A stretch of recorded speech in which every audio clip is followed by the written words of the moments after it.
Abolir a escravidão foi um erro do Brasil? Bem, essa é uma discussão que está rondando na internet na última semana, através de um vídeo de um influencer chamado Renato 38, se não me engano, em que ele comenta isso, que a abolição da escravidão ela foi muito precipitada, que ela foi responsável inclusive pela queda da monarquia brasileira. Vamos falar um pouco sobre isso e sobre os pontos que ele comenta? Vamos lá.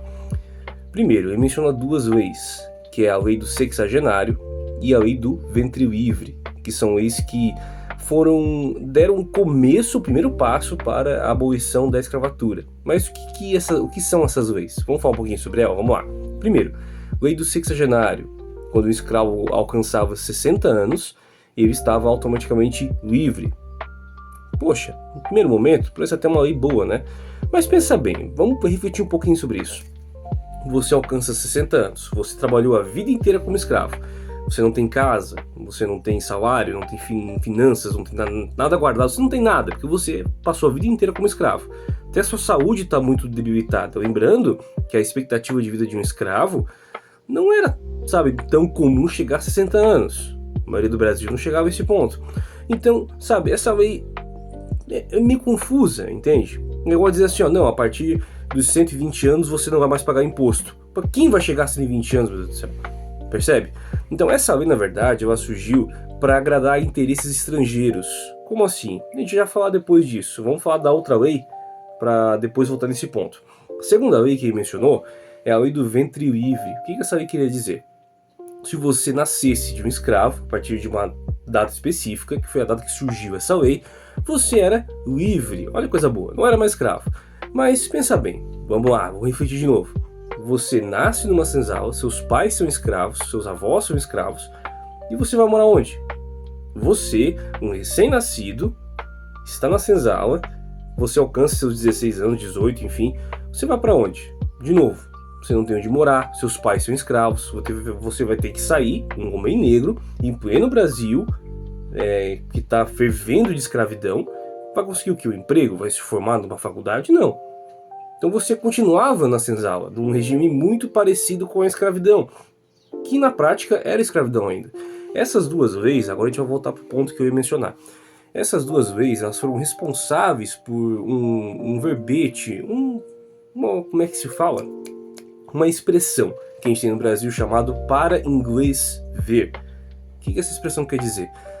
Lá nessa época da abolição da escravatura, em 1888, ali em 1880, 1870, a Inglaterra estava pressionando o Brasil para abolir a escravidão. Ou seja, vários países da América já tinham abolido. Inclusive o Brasil foi o último país da América a abolir a escravidão.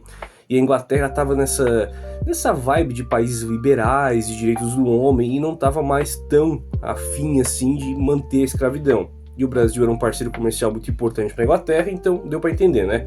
O ponto é, as grandes elites brasileiras não queriam abolir a escravidão. Então o Império Brasileiro, para chegar num acordo, o que eles fizeram? Não, vamos lançar algumas leis de forma gradual para abolir a escravidão aos poucos, para não impactar a economia e não sei o que foi a lei do ventre livre e do sexagenário. Só que essas duas leis, como vocês perceberam, elas não tiveram impacto real nenhum, porque de fato não teve libertações em massa, etc. Tem até uma outra lei que a gente pode mencionar, que é a lei de Eusébio, que é lá de 1850, que impedia você de comprar escravos de fora do Brasil, ou seja, os escravos só poderiam ser comercializados de dentro do Brasil, não tinha mais entrada de escravos de fora. Mas, de novo, são leis para inglês ver, não tinha fundamento nenhum. A lei que de fato começou a dar um passo substancial foi a Lei Áurea, de 1888. E qual que é a crítica que esse sujeito faz a respeito dessa lei? É de que essa lei, ela atentou contra a propriedade privada das pessoas. As pessoas tinham posses e de repente o governo confiscou, aboliu essas propriedades. Lembrando que ele está falando de propriedades a pessoa negra. Ou seja, quem eram essas propriedades que foram alienadas pelo Estado? O negro.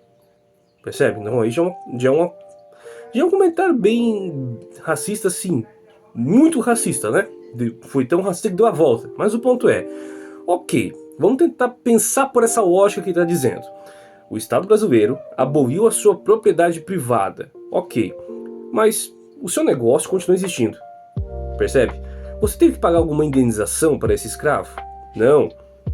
Esse escravo que trabalhou na sua fazenda por, sei lá, 5 gerações, você teve que comprar uma casa para ele? Você teve que dar uma parte do seu terreno para ele, etc? Não. Esse tipo de medida que eu estou mencionando a gente chama de reforma agrária. Ou seja, poxa, essas pessoas que simplesmente estavam nas senzalas, elas receberam alguma coisa? Não. Elas literalmente saíram das senzalas para o famoso Deus dará. Elas não tinham nada, não tinham terra, não tinham casa, não tinham salário, percebe? Então a Lei Áurea, na verdade, ela foi até fraca. Ela não foi violenta, ela não foi abrupta, ela foi uma lei fraca, porque os escravos simplesmente saíram da senzala. Tipo aquele vídeo daquela novela antiga que tem os escravos saindo da senzala, sorrindo, ai, felicidade, cheio de flor e tal. Não foi bem assim. Você saía simplesmente, ó, agora você não é mais escravo, agora você é um sem teto, parabéns. Ai, que loucura, né? Que felicidade. Então não, tudo tá errado, tudo tá errado. E o pior é você ver esse vídeo sendo compartilhado muitas vezes como um sinônimo de razão, sabe? Não, realmente abolir a escravidão não era bem o tempo, a escravidão já seria abolida lá perto da Segunda Guerra Mundial, ou seja, mais 60 anos de escravidão. De acordo com esse cara, poxa, abolir a escravidão nesse período não é tão interessante, ela já seria abolida até a década de 40, ou seja, a data em que os seus avós nasceram ainda teria escravos. Olha que reflexão. Isso é uma banalização tão grande que é até difícil de raciocinar. Mas acho que os temas que ele mencionou já foram bem abordados aqui e dá pra você dar uma entendida sobre esse assunto. Obrigado por você que acompanha esse vídeo até aqui. Não seja racista.